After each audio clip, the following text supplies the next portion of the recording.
screen.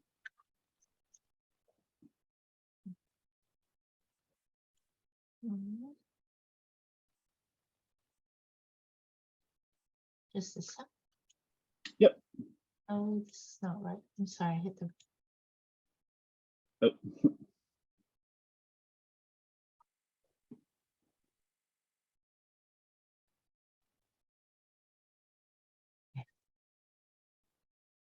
Pantanal Safari. This year, my husband Charles, fellow board member Franta and Ron Ehrlich and I went to the Pantanal, and it's a very unique place. This gives you an idea of where it is. The Pantanal is a seasonally flooded wetland covering more than 80,000 square miles, mainly in Brazil, with some small extensions into Bolivia and Paraguay. The Paraguay River and its tributaries flood their banks annually in the wet season. The Pantanal becomes one of the world's most extensive wetlands, supporting one of the largest concentrations of inland water birds. The waters forming the Pantanal wetlands flow from the southern Cerrado, the savanna of the Brazilian Shield, the highlands south of the Amazon basin. Close-up of Jaguar land, the river system along which we search for jaguars. Note the maze of rivers and their tributaries that cross the Pantanal. The dark green areas bordering the rivers are gallery forests that form as corridors along rivers or wetlands, projected into landscapes that are otherwise only sparsely treed.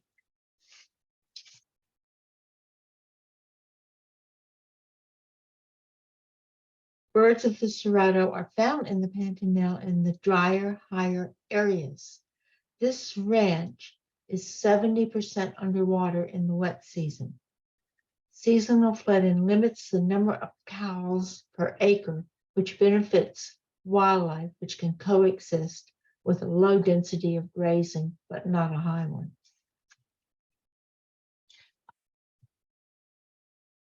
Several females lay eggs in a communal nest, which is incubated and guarded by the male who cares for the young. The greater rhea is near threatened from overhunting and loss of habitat from the conversion of natural grasslands to agriculture. A bird of the Cerrado habitats, the red-legged Surima, is very local in the Pantanal in the areas not prone to flooding. Giant anteater is an insectivorous mammal native to South and Central America. Toothless, they eat with their long tongues, feeding primarily on ants and termites. About 5,000 remain in the wild. Threats to their survival include habitat destruction, fire and poaching for fur and bushmeat. If the Trans-Pantanal Road were ever to be paved, speeding cars could also become a problem, particularly for this species. An open country ibis not restricted to water and rarely wading, the buff-necked ibis is often seen in grasslands and pastures. Also called Nande parakeets, black-hooded parakeets are found in seasonally flooded grassland with scattered palms adjacent to woodland. They often occur in small groups that perch in the open, as these birds are doing. A bird of open country, the Campo flicker, mainly feeds on the ground looking for ants, termites, and beetles. Widespread and open terrain, the rufous-bellied thrush left is known for its beautiful song and is too often kept as a cage bird. A bird of open and semi-open terrain, the rufous honero right, is known for its substantial mud nest. It is a furanid or oven bird, subobscenes restricted to South and Central America. It's also the national bird of Brazil. Tortoise spinetail is found in semi-open areas with scattered trees and bushes. Spinetails are sulcan slender furanids, usually having rufous crowns and wings, and having the characteristic long, double-pointed tails. The red-crested cardinal left is found in semi-open areas and lighter woodland. The white-banded mockingbird right is an austral migrant to shrubbier areas.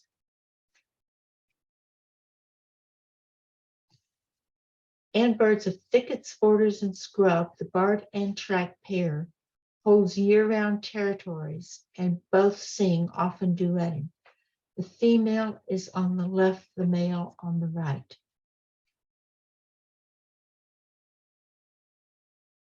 Wood creepers are insectivorous suboscenes that hitch up tree trunks using their stiff tails for support and using their bills for probing.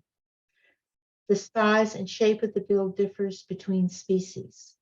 Uncommon with large territories, the great rufous wood creeper left is found in deciduous and gallery woodland. Buff-throated wood creepers right are common and widespread in forest borders, gallery forest, and semi-deciduous woodland.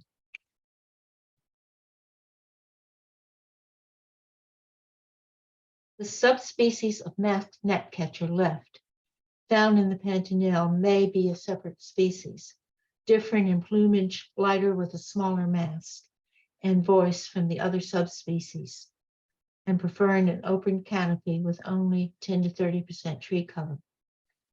Helmeted manakins right are found in gallery forest and lighter woodlands. Unlike most manakins, helmeted manakins are not known to have the stereotypical displays that manakins are famous for. The white-fronted woodpecker left is found in deciduous woodland and scrub in the Pantanal. Outside the Pantanal, they are associated with larger cacti.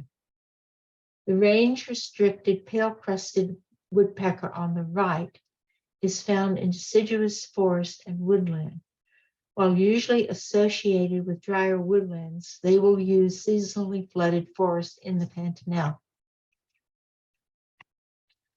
The white woodpecker is found in open areas in the Pantanal and typically forages in groups. They occasionally open bees' nests to obtain honey and insects. The only trogon in the Pantanal, the blue-crowned trogons, are found mid-level in the borders of gallery and deciduous forest. The nest is tunneled into active termite mounds. The Chaco chacalaca is endemic to the Chaco biographic region of South Central America, tropical and subtropical dry broadleaf forest. It is found in deciduous and gallery woodland in nearby open areas in the Pantanal.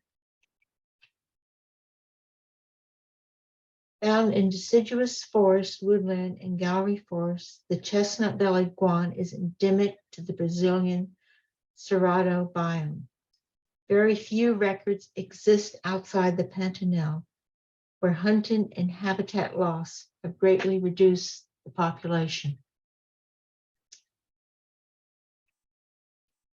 The guerrero cuckoo is common, widespread, and conspicuous in semi-open areas, roosting communally.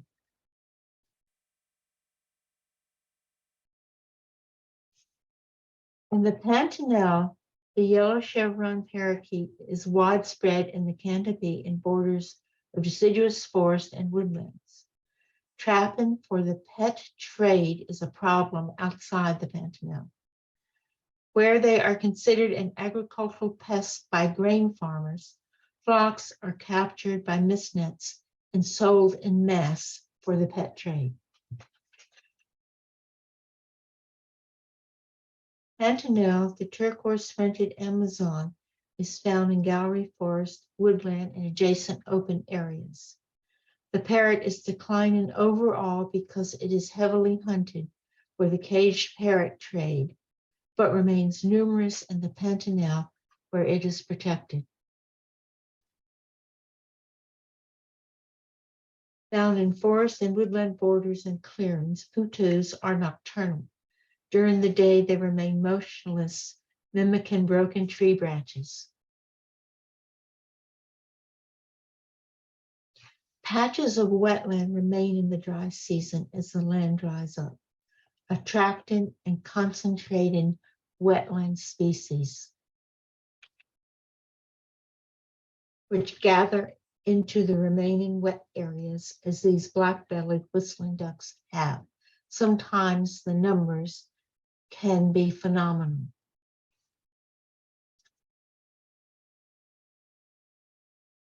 Herbaceous ibis is found in marshes and around the ponds and lakes in the Pantanal. They also use drier habitats elsewhere in their range. In its own family, the black-capped Dunacobos left is found in marshes, lake margins, and wet pastures. The black-backed water tyrant right is a tyrant flycatcher found in marshes and damp shrubby grasslands. Both species are most numerous in the Pantanal.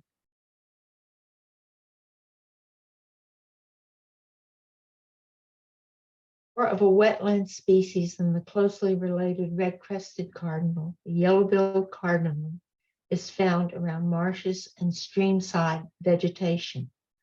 The striking coloration and pleasant song make the species a prime target for the caged bird trade.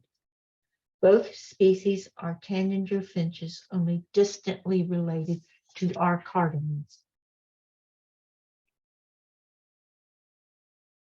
Common in permanent or seasonal wetlands with floating vegetation, the wild jacana is polyandrous, the larger female having several males in her territory who incubate and care for the young. The adult is shown on the left, a juvenile on the right. Especially numerous in the Pantanal, the gray-necked wood rail is widespread around streams, ponds, and swampy and marshy areas. It's in the process of being split into several species, hence there's no updated map. Conspicuous in marshes and the edges of lakes and ponds, and sometimes rivers, the southern screamer is the southernmost member of one of the most distinctive families of neotropical birds, the screamers. Screamers eat aquatic plants, seeds, leaves, and stems. Common in marshy areas or near ponds in the Pantanal, black-collared hawks often perch low, pouncing on fish in shallow water. Sungrebes are secretive birds found on sluggish forest-fringed rivers and marshy lakes and ponds, preferring areas with thick vegetation. Sungrebes superficially resemble grebes, hence the name, but are more closely related to rails. Scarlet-headed blackbirds are found in extensive marshes where they are strictly confined to reed beds. Breeding pairs hold large territories where the male perches and sings atop reeds. These spectacularly colored birds are actually easy to see in the right habitat. Part of the Pantanal contains a maze of rivers, sometimes bordered by gallery forest shown on the left. The gallery forest and woodlands host a variety of birds, often seen from the river, but sometimes requiring a walk into the forest. Aerial insectivorous birds are often seen feeding over the water, or resting on snags. Southern rough-winged swallow on the left, white-winged swallow on the right.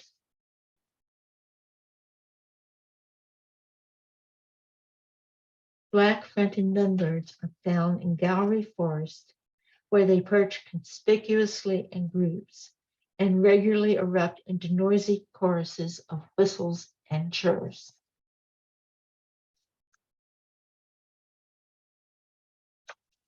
The gray-crested cachalot is found at the borders of gallery and deciduous woodland in the Pantanal.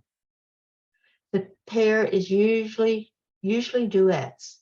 The gray-crested cachalot is a furanid recently split from the rufous cachalot by our bird guide, Kevin Zimmer, who was quite annoyed that eBird had not caught up with his split.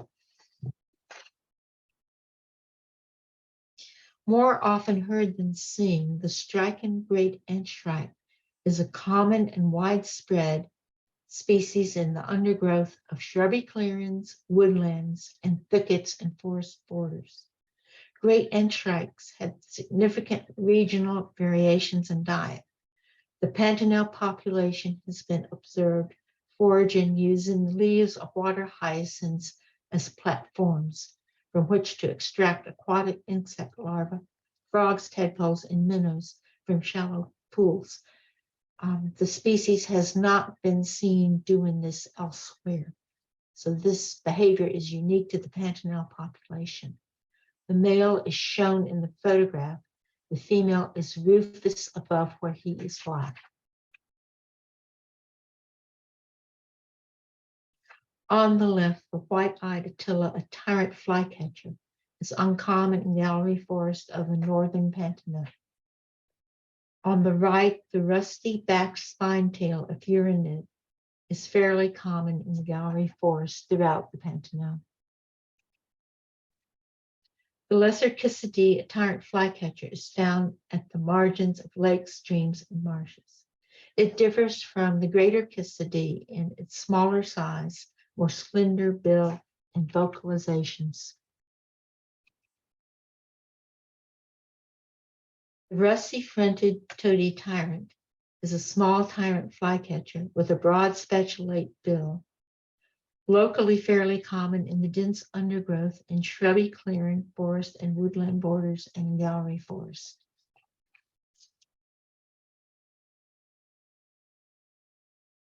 Ground feeders eating mainly fallen fruits in the deciduous and gallery forest in the Pantanal, bare-faced curassows are often seen at the forest edge along rivers. Numbers are reduced due to hunting and habitat loss in most of its range. The curassows are most numerous in the Pantanal. The male is on the left, the female is on the right. If you can hide the thumbnail, you can see up in the corner that this species is vulnerable.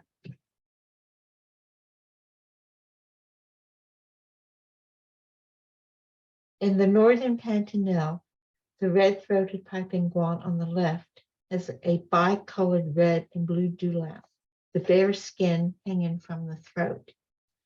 The southern gray piping guan on the right has a pale dewlap, pale blue dewlap. These have been recently split on this basis. Found in forest and gallery woodland, both species are threatened by subsistence hunting and habitat loss. The red-throated piping guan is vulnerable. Gray's piping ground is classified as near threatened. The drying of the wetlands concentrates the water, which concentrates the fish, which in turn concentrates a variety of fish eaters.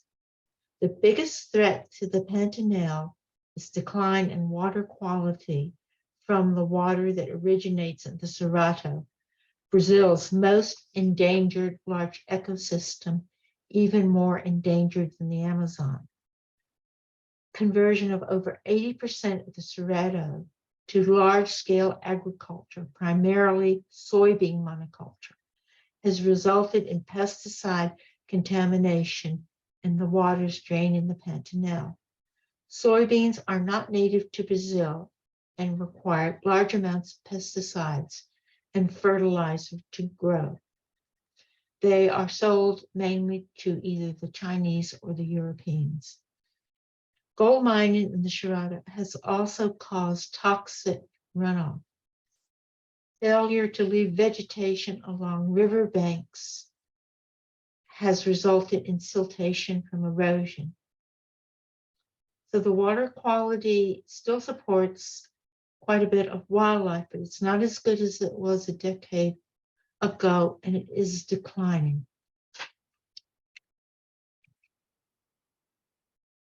Female Amazon kingfishers on the left, female green kingfisher on the right. Both are found along river streams and lakes and pond margins. The green occurs more often than the Amazon along small flowing streams. The smaller green has more white spotting on the wings and more white in the tail and flight. The best way to tell them apart in flight.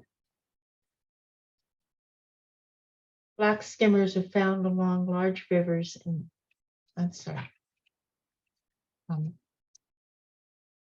widespread along rivers, larger streams, and lakes. The ring kingfisher is the largest kingfisher in the Americas. It has a massive bill. Black skimmers are found along large rivers in the Pantanal.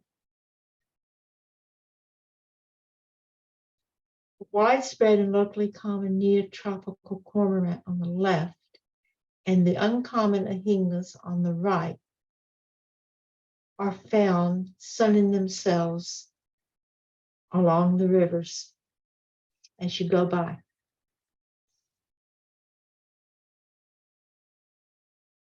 "50 to 55 inches tall, the jerboa is the largest wading bird found in the Pantanal.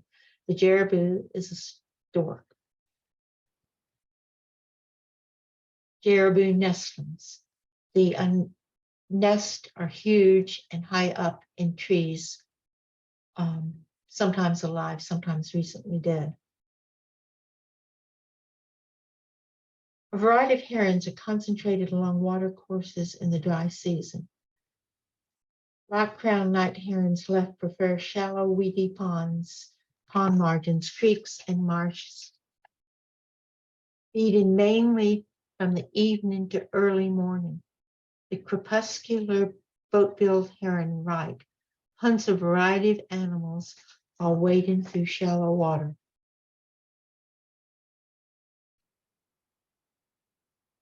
The most numerous heron in the Pantanal, the Coqueri heron, is common and widespread along ponds, rivers, and marshes. The Coqueri heron is the southern counterpart of the great blue heron. The close relationship is more noticeable in the immature bird on the right. The adult is on the left.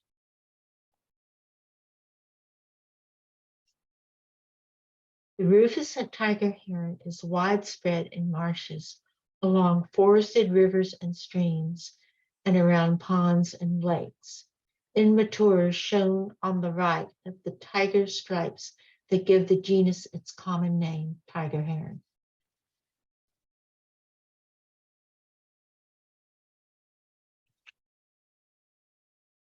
Widespread in marshes, swampy areas, and along larger rivers, the capped heron has a striking coloration with the cobalt blue bill and facial skin.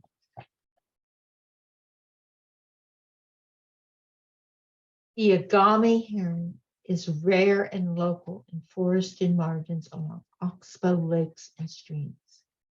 Given its preference for thin streams and dense vegetation, and its habit of standing extremely still for great lengths of time, the agami heron is difficult to see.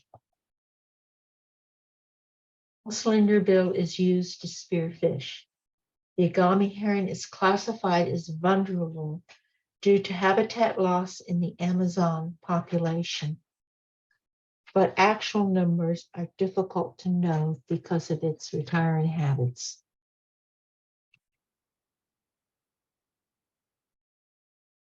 Locally common in the Pantanal, the giant river otter is endangered due to habitat loss and degradation, river contamination due to mining and agriculture, overharvesting of fish, and hunting for its skin throughout its range.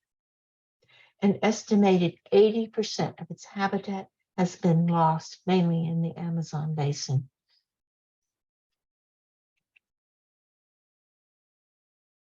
River otters travel, hunt, and play in family groups. The Pantanal is a stronghold for this species, where it has made a recovery since hunting stopped. About 1,000 out of the estimated 5,000 remaining otters are in the Pantanal. The other stronghold is in the Suriname. The Amazonian population has just been decimated. The semi-aquatic capybara is the world's largest rodent.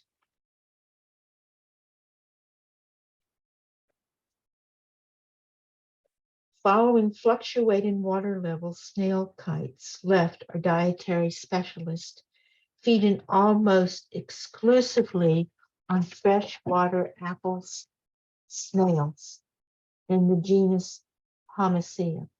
The great black hawk right is found in forest and woodland borders, often near rivers.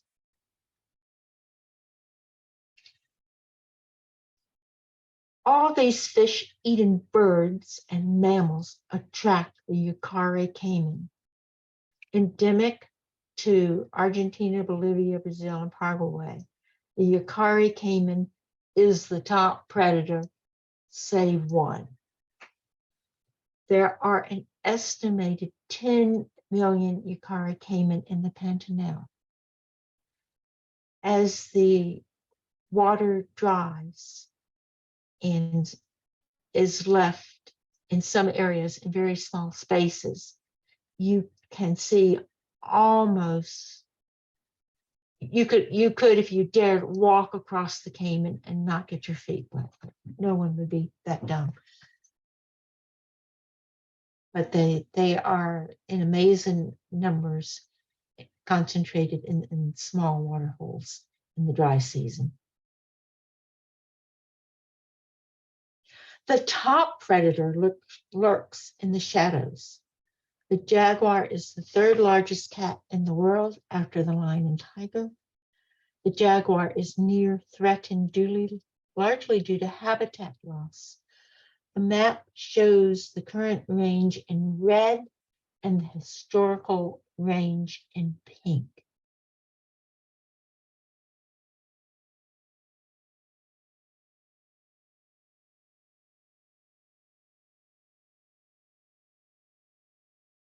Jaguars in the Pantanal are 50% larger than other jaguars and hunt during the day, unlike most jaguars, often perching on fallen trees over the water, ambushing prey from above.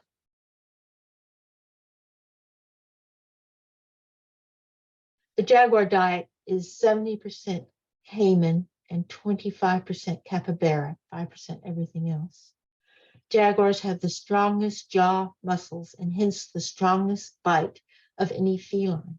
It is thought that the size and jaw muscles evolved to pierce the dense neck shield of the caiman.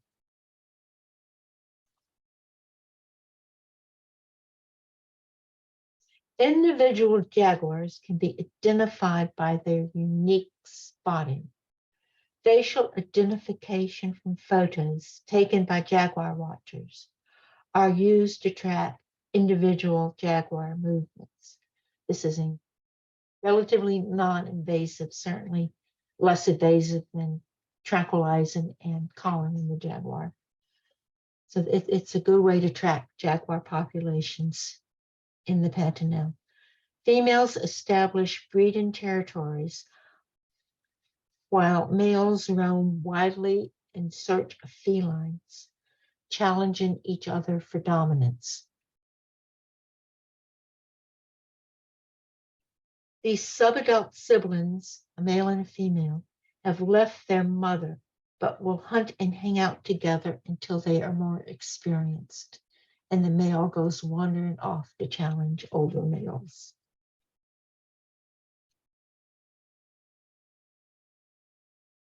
Jaguar is threatened by habitat loss, habitat fragmentation, poaching for trade for its body parts, and killings in human-wildlife conflict situations, particularly with ranchers. The Pantanal is largely privately owned cattle ranches, but many ranchers support the conservation of previously overexploited species. Ecotourism has given the local people a stake in conservation. Money from ecotourism compensates ranchers for the loss of livestock, so they no longer shoot jaguars for the most part, allowing the jaguars to make a comeback. The alliance of NGOs, researchers, and ranchers that has allowed the recovery of jaguars, caiman, and river otters was the brainchild of Charles Munn. Charles Munn was one of Hannah's boys, starting his conservation career working with Hannah Southers at Featherbed Lane Banding Station while a student at Princeton. So this story is part of our story because you as members of Washington Cross and Audubon Society support Hannah's Featherbed Lane Banding Station. This is your story too. Now, my favorite. The Hyacinth Macaw is now reduced to 3 isolated populations in Brazil, including the Pantanal, with marginal occurrences in Bolivia and Paraguay. It is the world's largest parrot, 30 to 40 inches long and weighing an average of 3.5 pounds. The species was reduced to an estimated 3,000 birds by massive illegal trade from 1970 to 1990. Its stronghold is in the Pantanal, where the range has expanded and the population has shown signs of recovery since 1990 as a result of conservation projects by enlightened ranchers. The population went from 1,500 half remaining birds in the wild to now an estimated 5,000 birds, mainly in the Pantanal. So in the Pantanal alone, the population has tripled since they started the protective measures in 1990. The conservation status of the Hyacinth Macaw, because of what has happened in the Pantanal, has been changed from endangered to vulnerable. The other 2 populations are still highly endangered regionally. The Hyacinth Macaw is completely dependent on the fruits of a small number of palm species and has a massive bill to aid in cracking the tough exterior of the palm fruit. Fencing in young palms to protect them from grazing has been critical to the Hyacinth Macaw's recovery.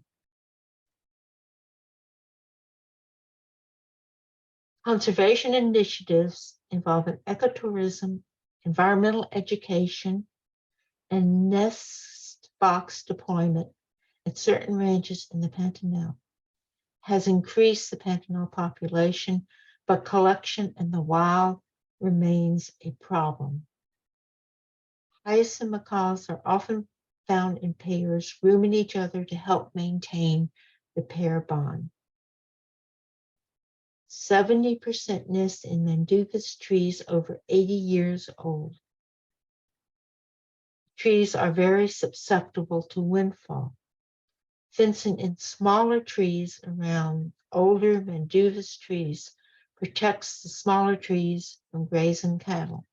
The smaller trees then protect the older trees from windfall.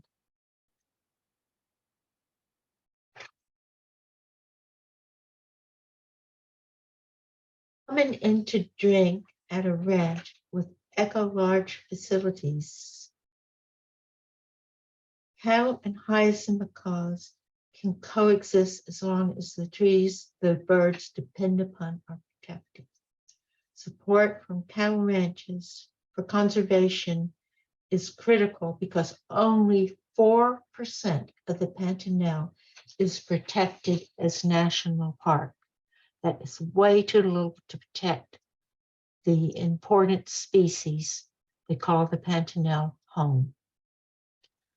While you watch the hyacinth macaws, I'd like to discuss some other conservation issues in the Pantanal as well. We play this for you. As I mentioned earlier, the biggest problem currently is the degradation of the cerrado. Only 5% of the cerrado is protected in national park. 80%, over 80% is monocultural field. So that doesn't leave a whole lot that could be protected or a lot of room for improvement, although that crucial 15% is badly in need of some form of protection.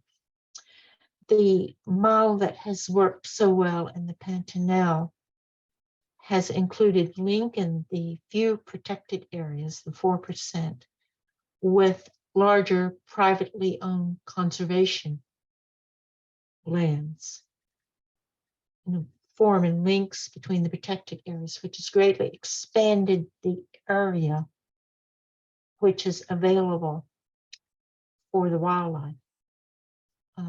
Additional threats are potential development problems. Some dams have been suggested in the cerrado, which would, of course, decrease water flow in the wet season. And most traveling, a group of Brazilian and Paraguayan entrepreneurs have pushed channelizing some of the rivers to make it more favorable for trade and navigation. This would be utterly disastrous. So far, this has not happened. There are Brazilian conservationists and ranchers fighting it very hard, and hopefully it will not come to pass. Map credits, and then I'll go back to the macaws. So are there any questions?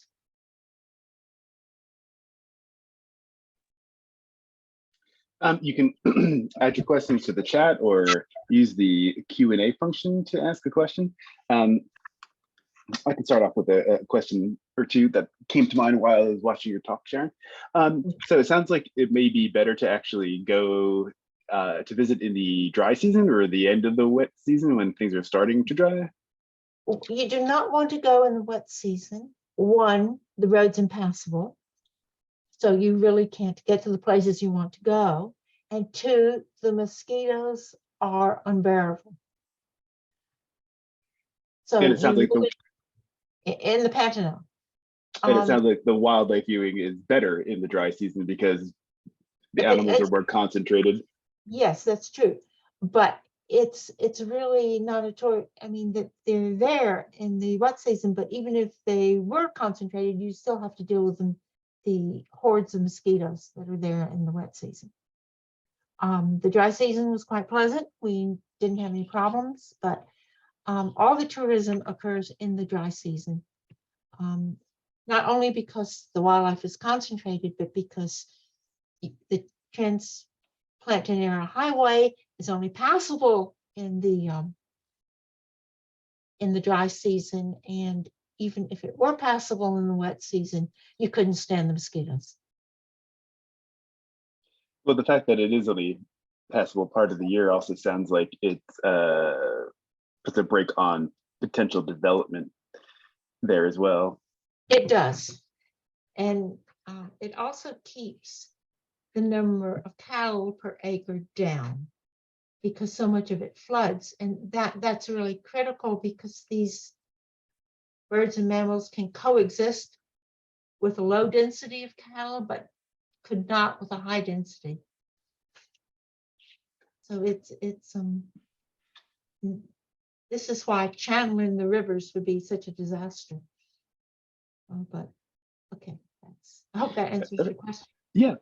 Let's see. Oh, we need to ask, has there been any discussion about how climate change will affect the Pantanal, and are any effects apparent yet? Well, the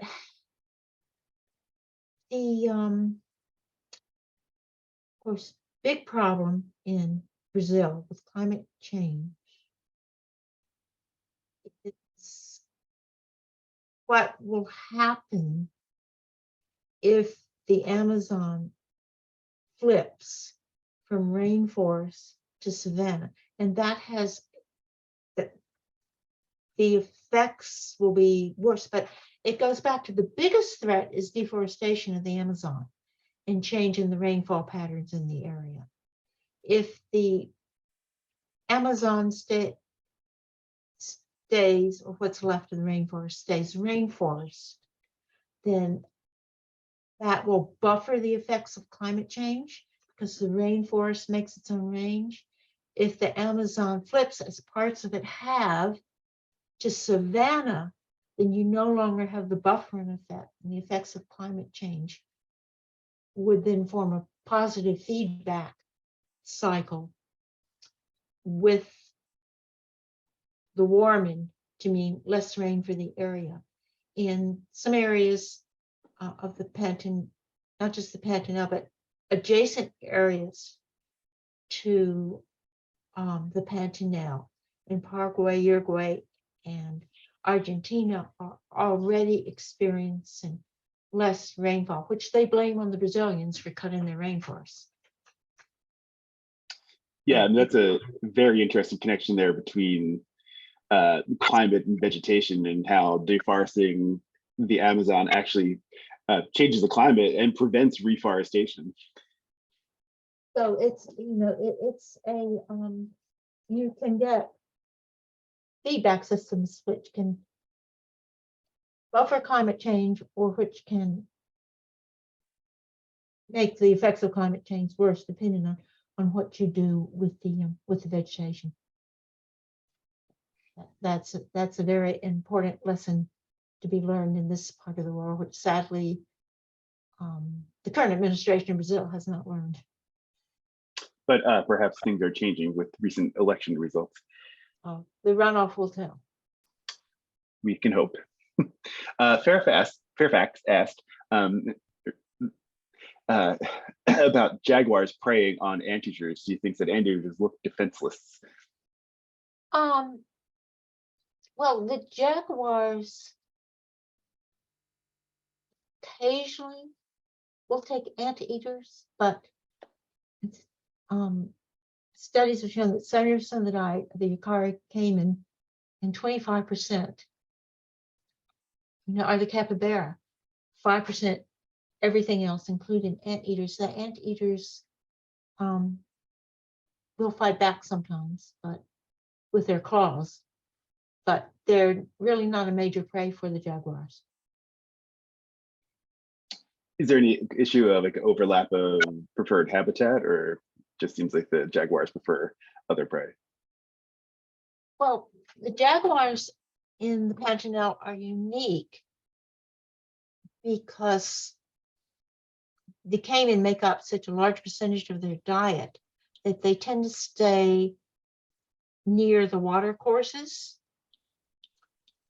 and the anteaters are found in the more savanna-like regions. So there's some overlap because the jaguars, particularly the males, will wander at times, but there's not really a major overlap, and it's certainly not a conservation problem. Okay. Does anyone else have any more questions? I don't see any currently in the chat or the Q&A.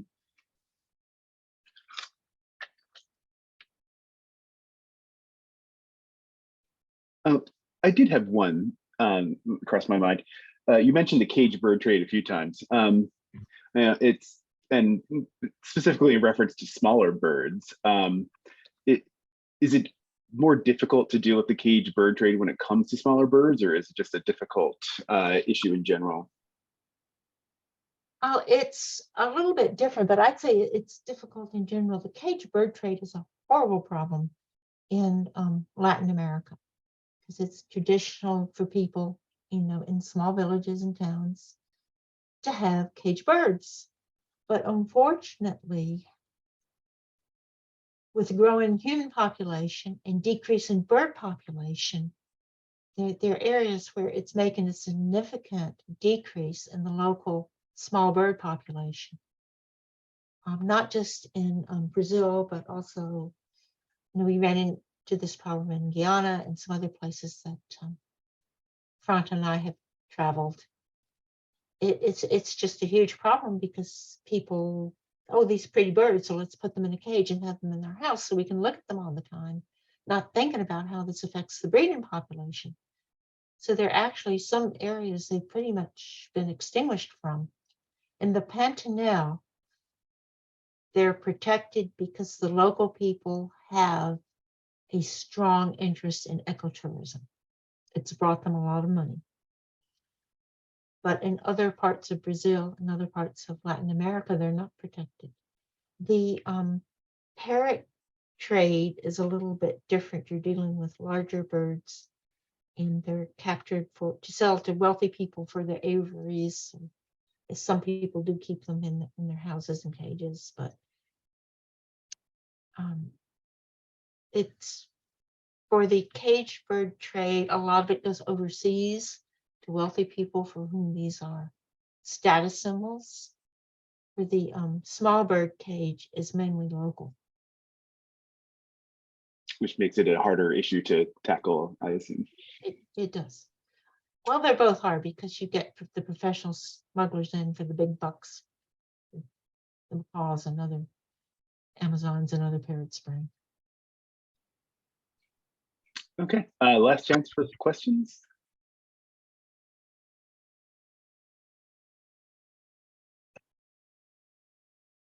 Okay, I don't see any more questions arriving. I just want to thank Sharyn for a very interesting and engaging presentation on a part of the world that I hope to see, but probably won't. So I've learned a lot today, and I hope everyone else has. Keep a lookout for information about our upcoming November program by Juanita Hummel, and take a look at the signups for the trips. If you're interested, the sign up link is in the chat right now. And thanks for your attendance, and we hope to see you again. Thanks, Sharyn. You're welcome.